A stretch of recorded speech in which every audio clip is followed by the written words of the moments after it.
प्रदीप कुमार महांती, सभापति, जिला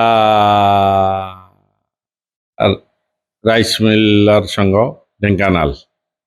नववर्ष पाई समस्त को ढेंकानालवासी को शुभेच्छा जनाऊँगी।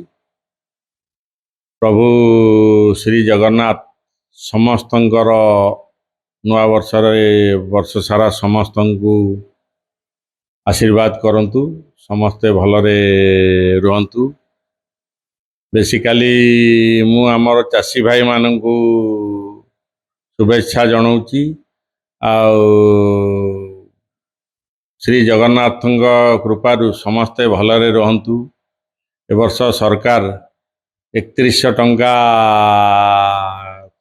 क्विंटाल प्रति धान रेट करिथिबारु समस्ते यार सुजोग नियंतु। धन्यवाद।